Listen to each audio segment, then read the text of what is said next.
Really, I don't want to hear about solutions until I've heard enough about the problem. So I tell all my clients, just tell me about the problem. Let's only talk about problems, right? So your work is not you. Don't be afraid to try things out.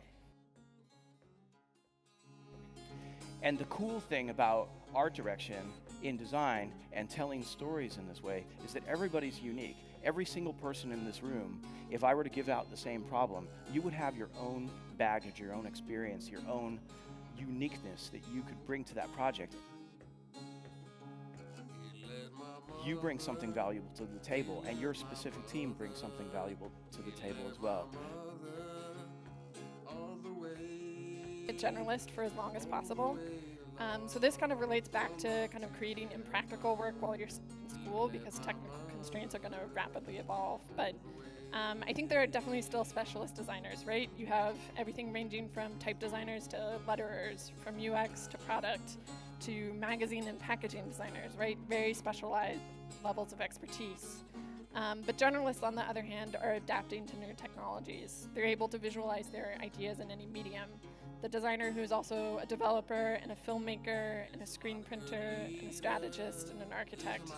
So I think generalists for me begin to blur and also expand the definition of graphic design. So unlike other mediums, I think design, especially as it functions in tandem with technology, really offers the possibility of a varied and broad career. Sitting here with Steven, probably so far most inspiring speaker for myself. Wow, thank you. So thank you very much. Tell me a little bit why you chose to speak here. Why I chose to speak here? Well, I've spoken at 3 Smashing conferences, and they invited me back, so that's reason one, I guess. Right. Why I chose this subject, which is probably a little bit more interesting, because it's a little deviation from what I usually talk about, because I just kept seeing the same things on the web. Technology is kind of the basis for the choices. Instead of working from the top down, people are kind of working from the bottom up. Right. You talked about bringing yourself to the table. You are who you are. You are your own uniqueness, all your experiences, and so forth.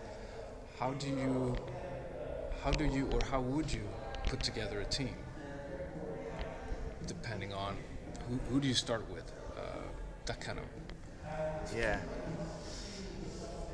If I were to put together a team, usually I'm put into a team, or teams are put in around. Yes. You know. Yeah.